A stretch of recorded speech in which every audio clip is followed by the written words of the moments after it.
Dans la mafia, vous devez prouver que vous pouvez obéir aux ordres. Paolo Violi s'apprête à le faire.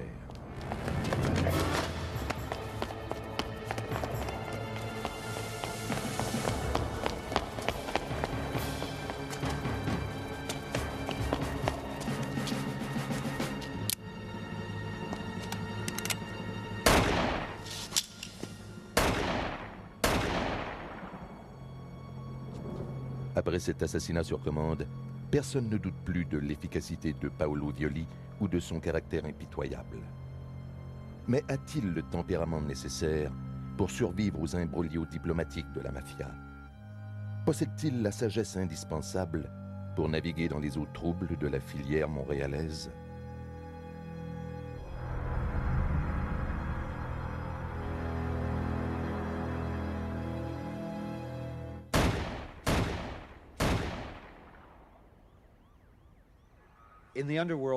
Dans le monde interlope, les gens doivent savoir que vous acceptez de commettre des assassinats.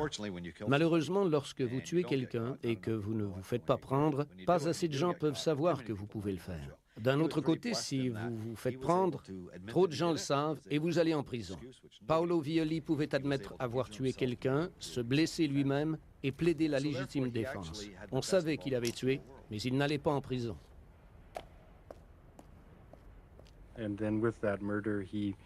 Grâce à ce meurtre, il a prouvé qu'il avait la force de le faire et qu'il pouvait garder son sang-froid. Il a démontré qu'il pouvait échapper au système. Je crois qu'il a prouvé qu'il irait loin dans ce monde.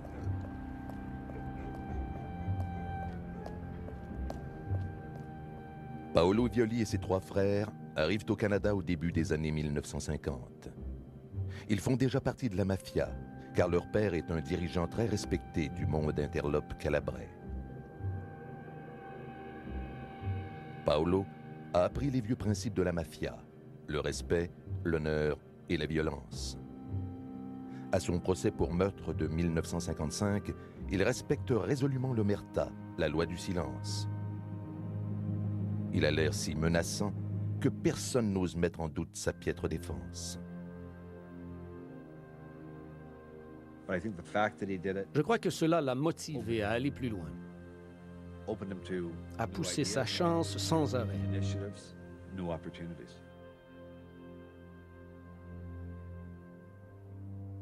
À Hamilton, Paolo Violi dirige sa propre équipe, parmi laquelle se trouvent ses frères. Leur grand patron est un vieil homme qui semble plein de bonté, Don Giacomo Lupino.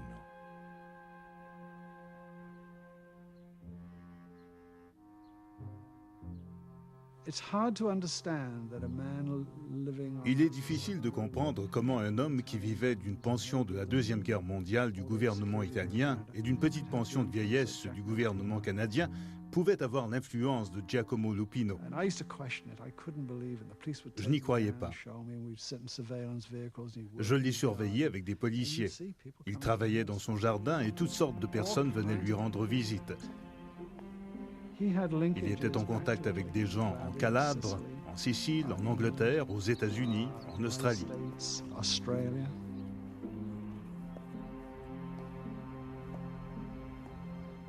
L'un de ses visiteurs est l'ambitieux Paolo Violi, qui ne fait pas que rendre ses hommages au vieil homme.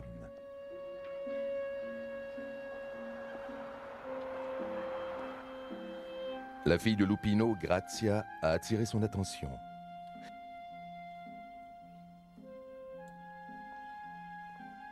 Les jeunes se rapprochent et Giacomo Lupino ne fait rien pour les en empêcher. À eux trois, ils constituent deux générations qui ont vu le jour en Italie, ont prospéré au Canada et rêvent d'une mafia canadienne libre de la domination américaine. Il est évident, d'après les écoutes téléphoniques de la résidence de Giacomo Lupino, que ce dernier estimait beaucoup Paolo Violi. Il le voyait comme celui qui réaliserait le rêve commun de créer une puissante mafia canadienne.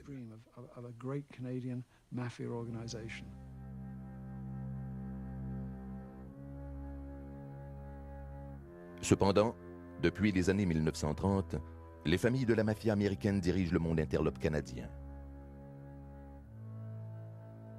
De Buffalo, Stefano Magaddino, l'entrepreneur de pompes funèbres, garde la mainmise sur les activités illégales de l'Ontario.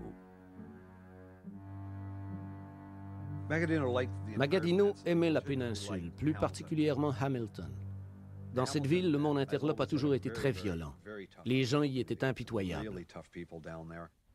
Magaddino dirige les affaires de l'Ontario comme s'il s'agissait d'un poste américain éloigné. Giacomo Lupino est essentiellement un directeur de succursale. Il percevait le Canada comme un endroit où il pouvait faire de bons profits. Pendant que Stefano Magaddino s'occupait de l'Ontario, les familles de New York visaient Montréal. Lupino envoie le fiable et ambitieux Paolo Violi à Montréal, au cœur de l'action.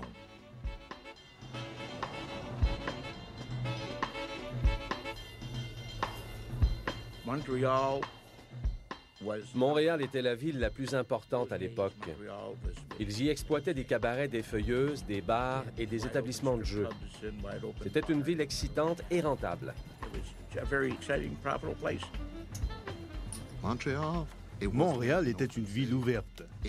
Elle avait une flamboyante vie de nuit et constituait l'endroit idéal pour implanter le crime de style italien.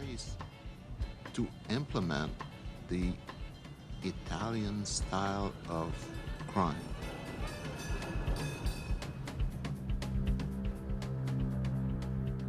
Dans les années 1950, le parrain new-yorkais Joe Bonanno, le cousin de Magaddino, met la main sur le monde interlope de Montréal et organise toutes les affaires selon les règles de sa famille. Paolo Violi est un pont entre l'équipe de Magaddino de Hamilton et celle de Bonanno de Montréal.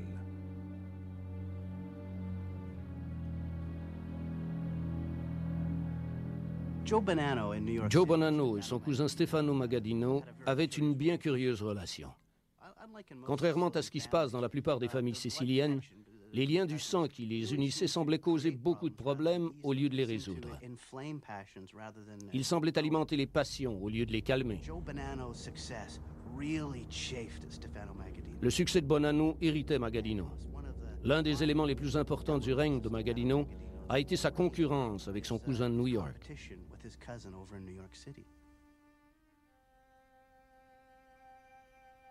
Al Capone avait déclaré « Je ne sais pas sur quelle rue se trouve le Canada ». Stefano Magaddino et Joe Bonanno, eux, le savaient. Les deux voulaient le territoire de l'autre. Les deux voulaient le marché canadien. Le Québec et l'Ontario les intéressaient et leurs équipes s'affrontaient sur ces deux territoires.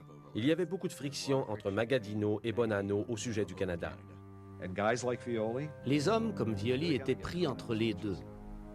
Ils devaient choisir leur allégeance. C'était la décision la plus difficile de leur vie. Ils devaient choisir de quel côté leur organisation allait se ranger.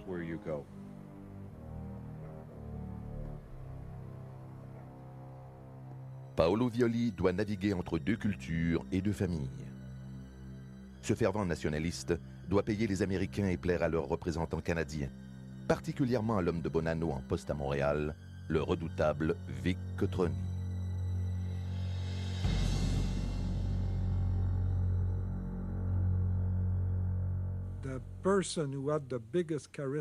L'homme le plus charismatique et le plus respecté de tout le milieu du crime organisé était à Montréal. Il s'agissait de Vic Cotroni. Chaque année, Vic Cotroni fait faire des millions de dollars à la famille Bonanno.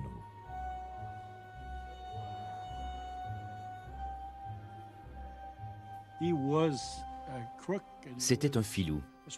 Il s'est fait arrêter pour des crimes mineurs jusque dans les années 1940, au moment où il bâtissait son empire en achetant des immeubles et des boîtes de nuit. Il s'est bien adapté à la population montréalaise. Vic Cotroni était modeste mais très autoritaire. Il avait le type de l'ancien mafioso comme Don Corleone dans les films. C'est un type mythique. Je considère Vic comme un diplomate chevronné. Il était en contact avec beaucoup de personnes et il était très puissant. Vous deviez faire un effort pour l'écouter parler. car il parlait d'une voix étouffée. Je ne sais pas s'il le faisait exprès.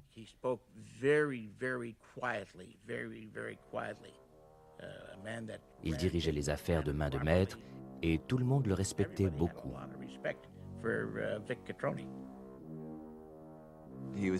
Il savait très bien organiser les gangs selon différentes spécialités comme les jeux d'argent et les prêts sur gage. Dans les années 60 et 70, il était devenu le roi de Montréal. Les exploitations de Vic Cotroni deviennent les plus rentables de la mafia. En 1962, le fiable Paolo Violi est souvent à ses côtés. L'ascension de Violi dans les affaires montréalaises est approuvée par Giacomo Lupino, qui cherche à imposer un style canadien au monde interlope et qui voit le pouvoir dans la coopération.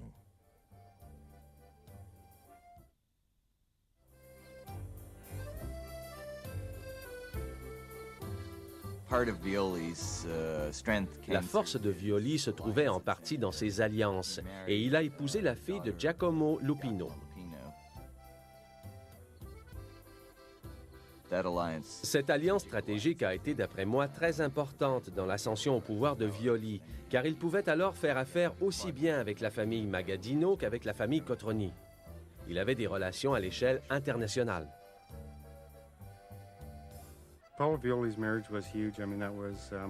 Le mariage de Paolo Violi a été un gros événement. Il voulait s'établir et montrer qu'un très ancien mafioso de l'Italie le prenait au sérieux. Ce mariage prouvait qu'il avait réussi une certaine épreuve.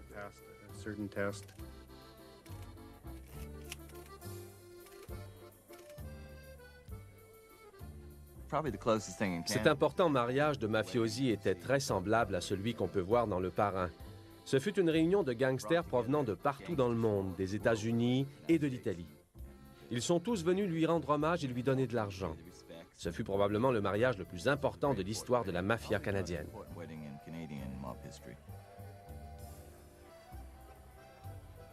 Vic Cotroni est le témoin de Violi pour son mariage. Le symbole est puissant. Paolo Violi est chaleureusement accueilli aux échelons supérieurs de deux familles de la mafia.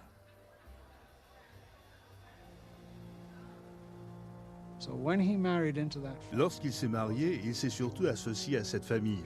C'est sans équivoque. Son beau-père était Giacomo Lupino, le vieil homme influent. Et il avait de bonnes relations avec Vic Cotroni. Ce dernier semblait voir en lui un homme qui allait être en mesure de faire progresser son organisation.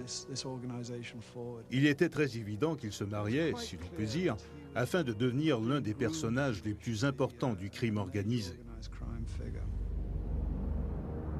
Il s'avérera un mari fidèle et un homme intègre à l'égard des règles qu'il s'est imposées, même si elles contrarient ses maîtres américains.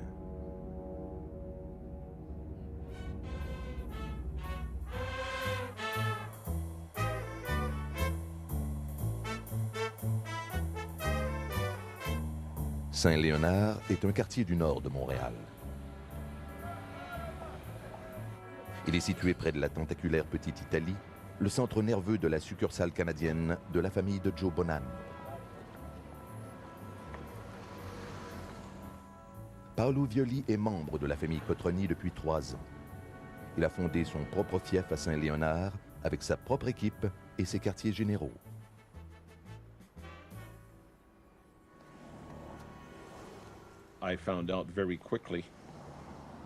Je me suis vite rendu compte que tout le monde sur la rue Jean Talon l'avertissait lorsqu'un ennemi ou un policier s'approchait.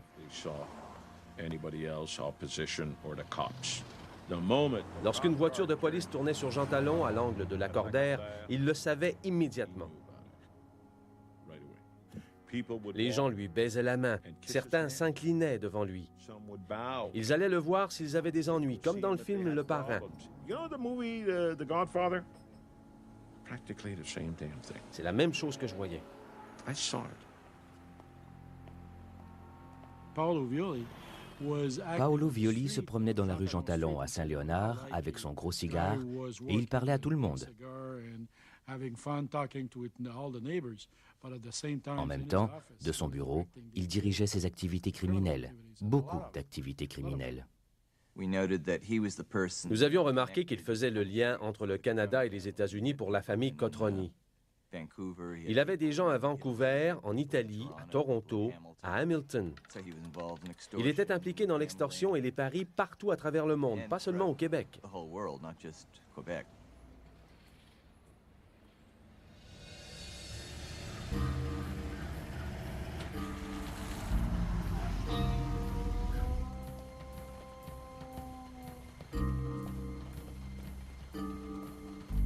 Les soldats les plus fiables de Violi sont ses frères, Rocco et Franco. À partir du bar de Violi de la rue Jean Talon, le Reggio, il dirige l'essentiel des activités illégales de la ville. En 1964, Violi occupe le 2e rang au sein de la famille, juste derrière Vic Cotroni. Lorsque ce dernier devient parrain de son premier-né, les voisins de Paolo Violi le surnomment le Don de Saint-Léonard.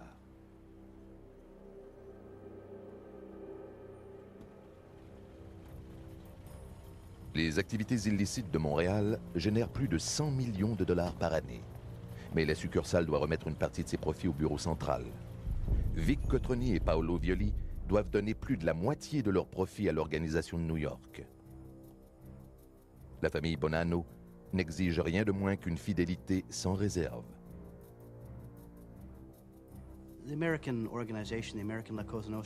À cette époque, la Cosa Nostra américaine ne tolérait pas les dissidences et elle se fichait de la susceptibilité des Canadiens.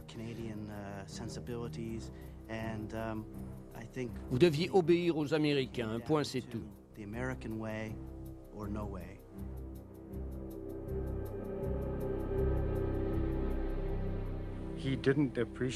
Il n'appréciait pas qu'en Amérique du Nord, les ordres venaient de New York et pas de l'ancien continent. Il préférait les montagnes de l'Italie au gratte-ciel de New York. Il n'avait pas bien saisi que les gens de New York étaient importants. L'insatisfaction de Violi augmente lorsque le volcan qui dormait entre Magadino et Bonanno entre en éruption. Paranoïaque et impatient, Magadino se convainc que Bonanno projette de l'assassiner et de s'emparer de ses affaires canadiennes.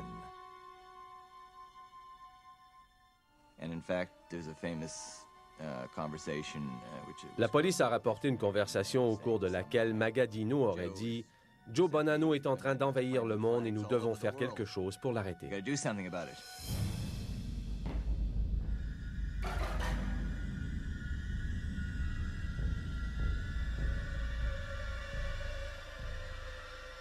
Magadino frappe le premier. Bonanno est enlevé en pleine rue à New York. Cet enlèvement fait la une des journaux.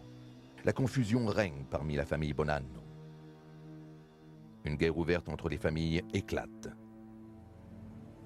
Comme toujours, Cotroni est prudent et négocie rapidement la neutralité de Montréal. Cependant, Violi est furieux car ses affaires sont menacées par cette rivalité qui fait rage dans l'État de New York. Il croit que l'agitation lui offre enfin l'occasion de se libérer de la domination américaine, mais il se trompe.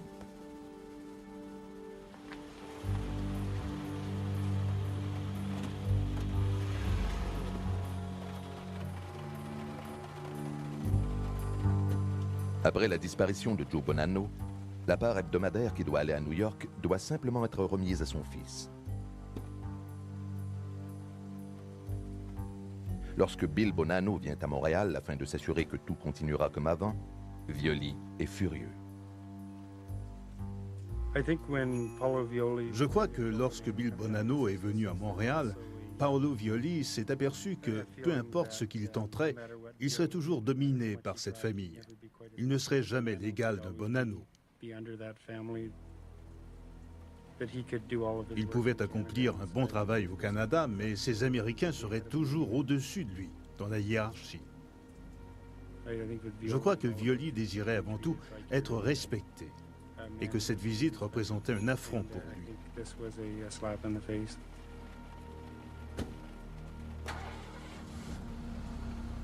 Lorsque Bonanno repart, Paolo Violi déclare à Vic Cotroni: « Je lui aurais dit que nous ne travaillions pas avec lui et qu'à Montréal, nous travaillons seuls. »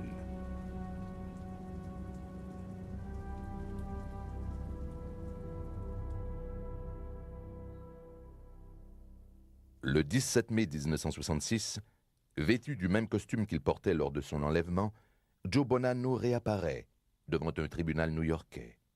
Il affirme qu'il était en visite chez son cher cousin. Magadino, à ce qu'il paraît, ne l'a pas tué parce qu'ils étaient parents. Je crois que Joe Bonanno était trop respecté pour qu'il ose le faire. En outre, il était son cousin. Pour ces raisons, il n'a pas osé le tuer. Magadino était comme ça. En fait, dans la mafia, si vous êtes un parent, les décisions à votre égard ne sont pas pareilles que si vous n'êtes pas. Magadino est convaincu que la menace qui pesait sur son territoire est passée. Joe Bonanno accepte la décision de la commission de la mafia qui lui ordonne de s'exiler dans son domaine de l'Arizona.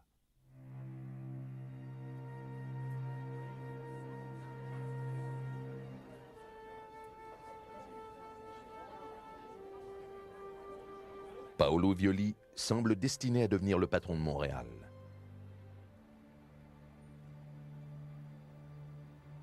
Cependant, sa colère contre les Américains l'a rendu vulnérable. Et une ridicule erreur mettra en péril le Don de Saint-Léonard.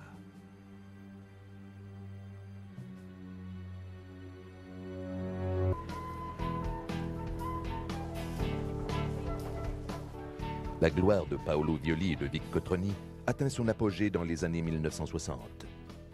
Le Canada a le vent dans les voiles. C'est une époque de grande prospérité et d'espoir.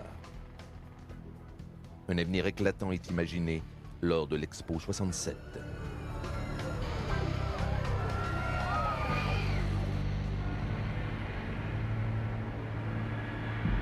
Mais du jour au lendemain, tout bascule.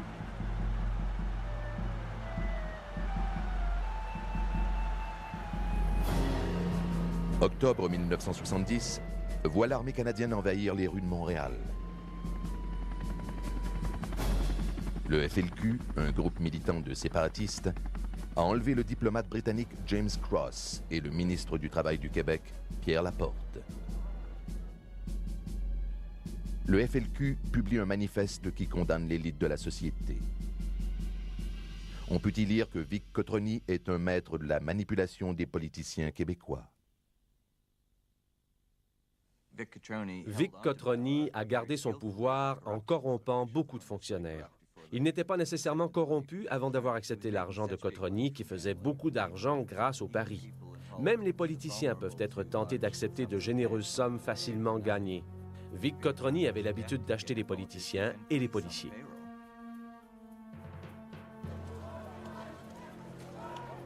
Au Québec, Cotroni devient un symbole de corruption. Pendant 25 ans, il a réussi à travailler dans l'ombre, mais cela n'est plus possible. Le nom de Cotroni est apparu dans le manifeste du FLQ. C'est la première fois où les journaux ont pu en profiter pour en parler. C'est à ce moment où on a commencé à parler de lui. Les événements d'octobre 1970 convainquent Vic Cotroni de se retirer. Il continue à être le diplomate chevronné de la famille, mais c'est maintenant Paolo Violi qui dirige tout. Bien que sa fortune ne cesse d'augmenter, Violi cherche à gagner un peu plus d'argent. Il décide de louer l'appartement situé au-dessus de son quartier général. Son nouveau locataire se fait appeler Robert Wilson. Je lui ai dit que je venais de Toronto, que j'étais électricien et que j'avais ma propre entreprise, Wilson Electrical Contractor. Nous nous sommes entendus pour signer un bail d'1 an. Il demandait 135 $ par mois et j'ai réussi à lui en faire accepter 125. J'étais assez fier. Wilson est en fait Robert Ménard, un agent d'infiltration expérimenté qui travaille pour le service de police de Montréal. Depuis des mois, les policiers tentent de trouver un poste d'écoute près du quartier général de Violi. Ils sont prêts à abandonner lorsqu'ils voient apparaître une pancarte à louer dans la vitrine du commerce.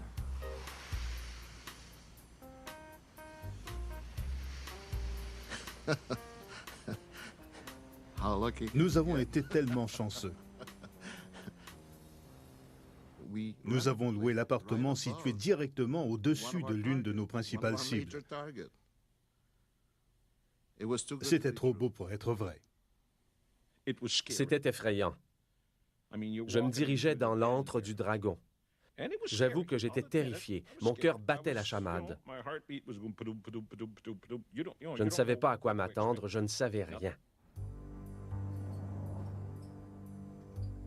Robert Ménard sait que Violi vérifiera ses antécédents et il a bien préparé sa couverture. Je sais qu'il a fait des recherches sur moi.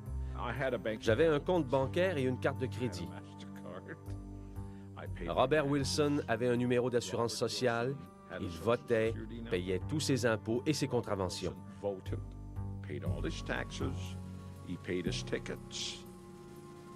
Robert Wilson était un bon citoyen.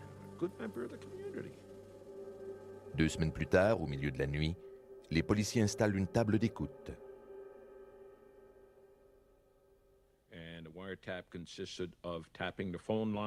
Nous avons mis sur écoute les lignes téléphoniques de son bar, le Reggio, et de son bureau. Il était possible d'écouter leurs conversations depuis notre bureau ou par le téléphone.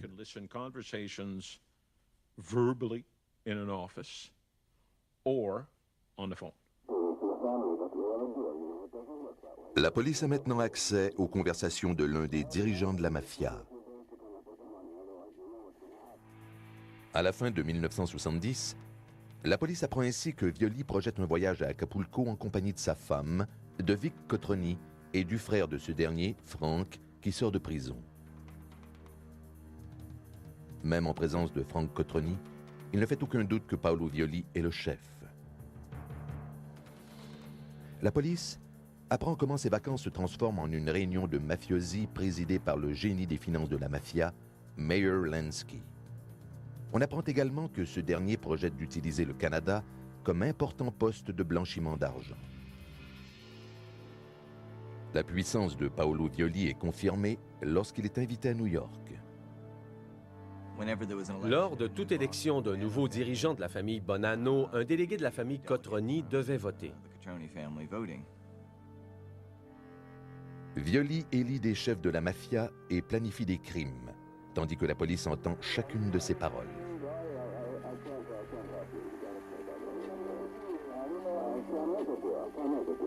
Dans l'appartement du dessus, le sergent Robert Ménard est en attente et s'inquiète. Je crois qu'il était primordial de ne pas me laisser endormir par la routine.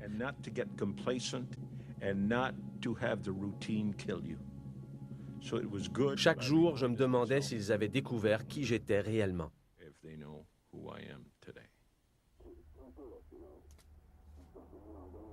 Après quelques mois seulement, le poteau rose est pratiquement découvert.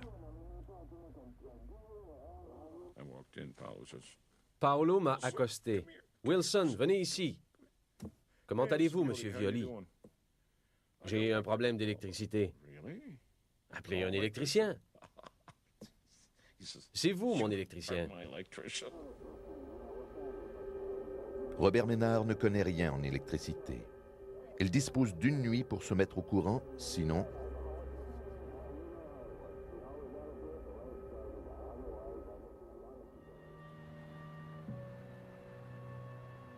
Robert Ménard soupçonne qu'on veut le mettre à l'épreuve. S'il ne réussit pas à réparer un problème d'éclairage, on découvrira qu'il n'est pas un électricien. Il étudie donc les mystères de l'électricité pendant toute une nuit. J'ai appelé mon frère à l'aide. Il m'a aidé à apprendre comment vérifier le système. Il m'a dit quoi contrôler et quoi ne pas toucher. Je suis descendu avec mes outils d'électricien, j'ai examiné les interrupteurs, le câblage. Tout semblait en parfait état, tout fonctionnait et il y avait du courant.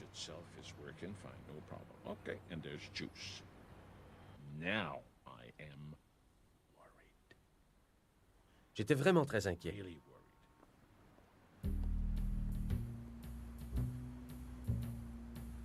Robert n'arrive pas à régler le problème. Cependant, avant d'abandonner la partie et de risquer ainsi d'être découvert, il décide de vérifier le plus simple élément. Je lui ai demandé de me donner une ampoule neuve. J'ai changé l'ampoule.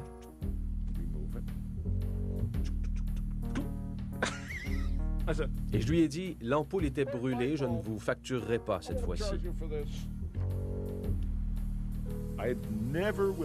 Je ne saurai jamais s'il me mettait à l'épreuve, mais j'ai eu chaud.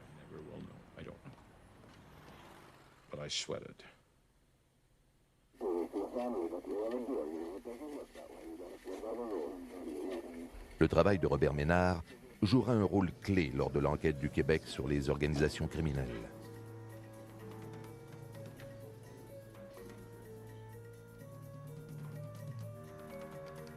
Cette enquête vise à mettre les principaux acteurs du monde interlope sous les projecteurs des médias.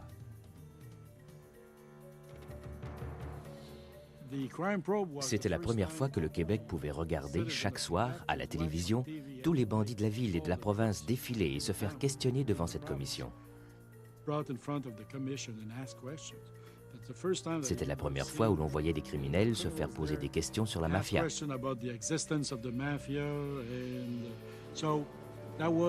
C'était sensationnel. Tout le monde comprenait alors qu'il y avait une mafia à Montréal. C'était indéniable. Ils le disaient eux-mêmes. Des témoins l'affirmaient.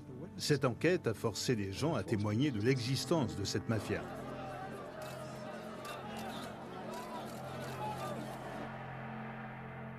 Vic Cotronny, maintenant à la retraite, est l'une des premières cibles de cette enquête.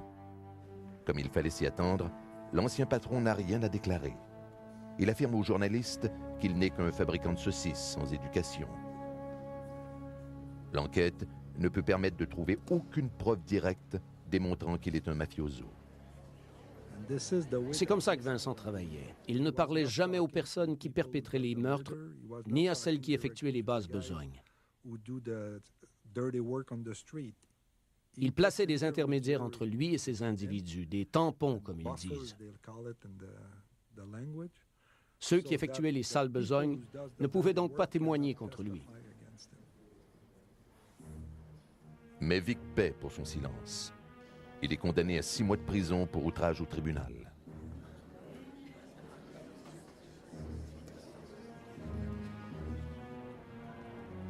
L'enquête sur les organisations criminelles et les recherches minutieuses de la police irritent le monde interlope. Violi maintient catégoriquement que personne n'a infiltré son organisation. On préfère maintenant s'entretenir en se promenant et on évite d'utiliser les téléphones privés.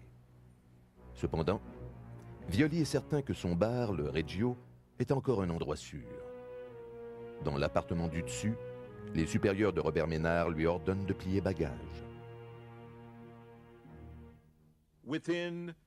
4 jours avant qu'on remette les citations à comparaître, mon patron m'a appelé pour me dire de partir à l'instant, que nous avions 3 jours pour vider l'appartement. Je lui ai demandé s'il était sérieux, puis il m'a répondu « Dehors, c'est un ordre ». Au milieu de l'année 1975, Violi est enfin appelé à comparaître devant la commission. Comme Vic Cotronny, il n'a rien à déclarer.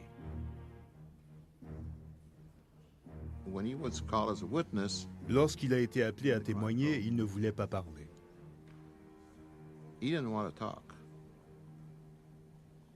Nous lui avons donc rafraîchi la mémoire à l'aide des bandes que nous avions enregistrées. Il ne pouvait se trouver dans une pire situation. Violi est abasourdi.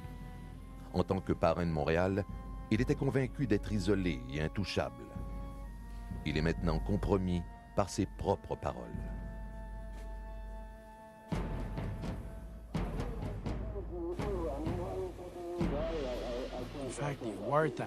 Les écoutes électroniques enregistrées du bureau de Paolo Violi révélaient toute la structure de la mafia et toutes les exploitations de Montréal, du Québec et du Canada. Elles révélaient toutes les transactions entre Montréal et Toronto, entre Violi et les autres personnes, partout au Canada.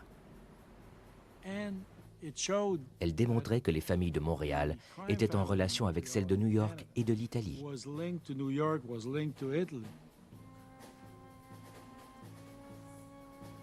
Violi a dévoilé toute son organisation et 6 années de rencontres clandestines.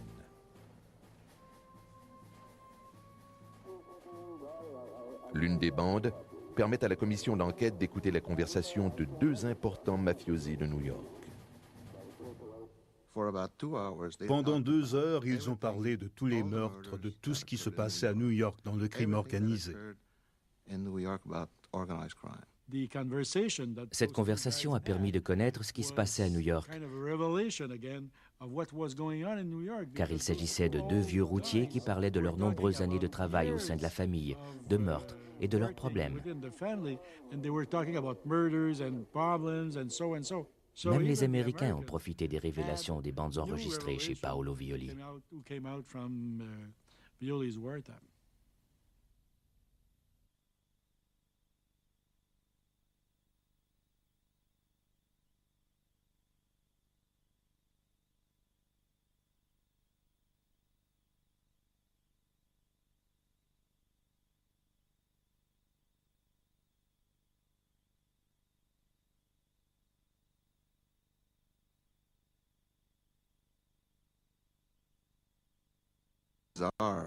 Were down the drain.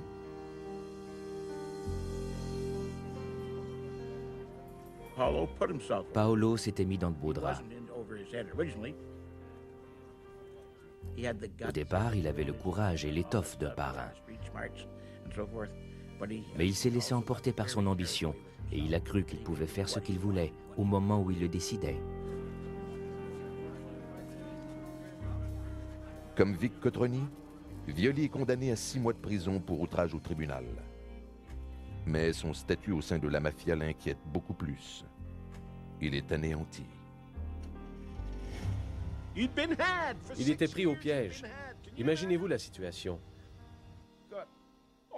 De nombreuses personnes travaillaient pour lui. Il était le plus impitoyable, le plus brillant et celui qui faisait le plus d'argent.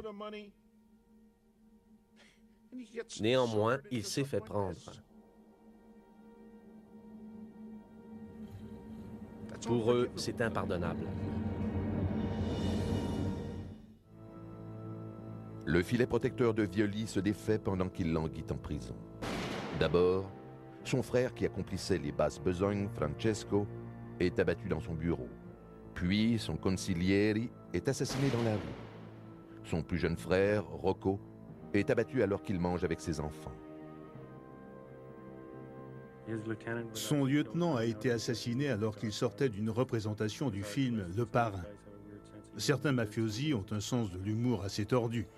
Je crois que Paolo Violi savait que la fin approchait et que ses jours étaient comptés.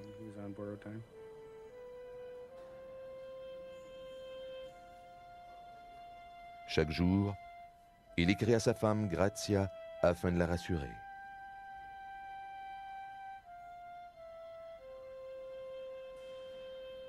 Il l'aimait vraiment. Il a commis toutes sortes de crimes, mais il ne l'a jamais trompée. Il dessinait des fleurs, des oiseaux et des cœurs sur les lettres qu'il lui écrivait de prison. Il l'aimait réellement. Paolo Violi était un dur à cuire, mais il a aussi été un excellent père de famille et un époux modèle. Il pouvait être un voisin très aimable. Pourquoi ne pourrait-on pas être un bon père, un bon époux, tout en brassant des affaires louches?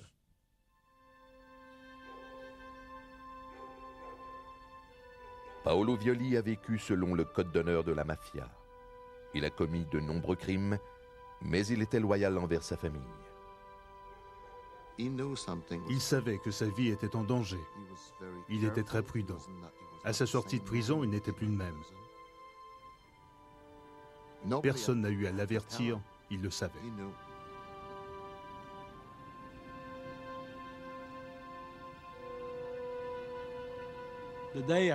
Un jour, je suis allé le voir pour lui dire que quelqu'un voulait l'assassiner, qu'il était sur la liste noire de ses ennemis. Mes sources étaient sûres. Il m'a répondu « Non, vous êtes journaliste, c'est de la foutaise. Ma vie n'est pas en danger. Personne ne veut m'assassiner. »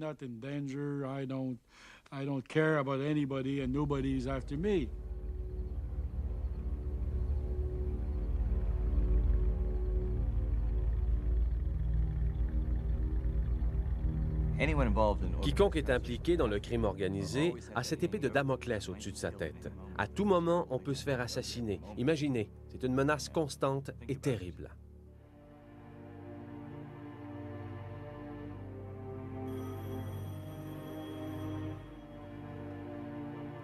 Paolo Violi choisit d'accepter ce qui est maintenant inévitable.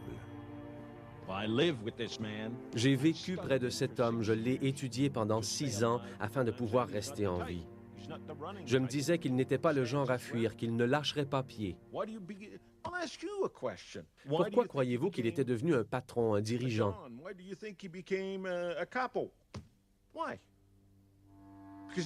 Parce qu'il était plus impitoyable et intelligent que les autres. Il était un chef, et les chefs ne fuient pas.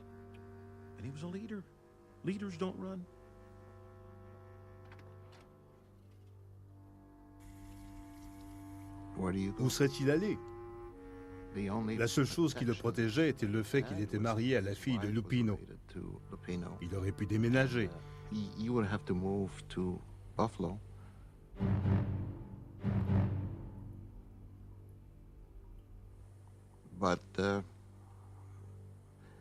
Peut-être s'imaginait-il qu'il pouvait arranger les pots cassés. Mais ce n'était qu'une question de temps.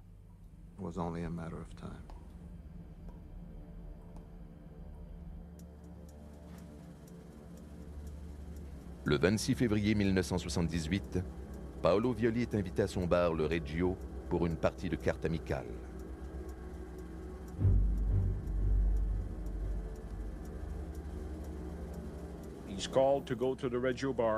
Avant de partir, il a embrassé sa femme et ses enfants.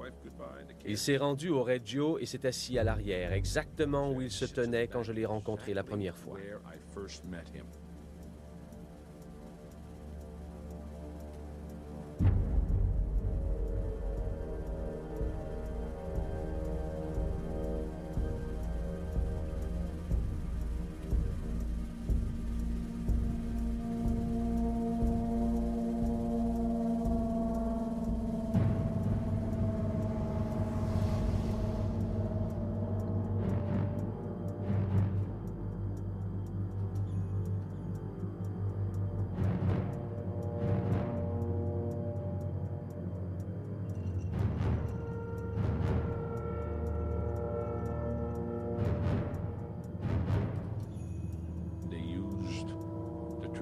Ils ont utilisé un fusil sicilien classique et ont employé la manière classique.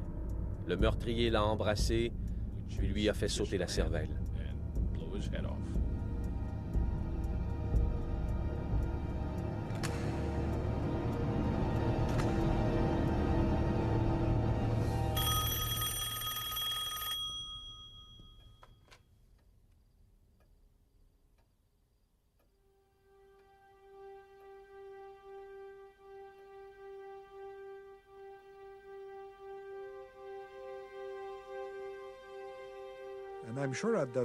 Je suis certain que lorsqu'ils ont décidé de le tuer, Vincent en avait été averti.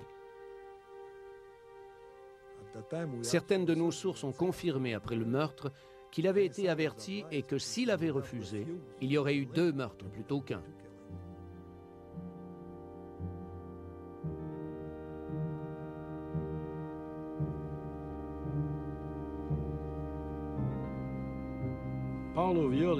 Paolo Violi rêvait probablement de devenir un vrai parrain, dont l'influence se serait étendue sur tout le pays. Il y rêvait probablement plus que Vic Cotroni. Ce dernier était un chef, mais il ne voulait pas nécessairement se rendre jusque-là. Ça ne faisait pas partie de ses projets. Par contre, je crois que Paolo Violi rêvait de devenir le parrain du Canada.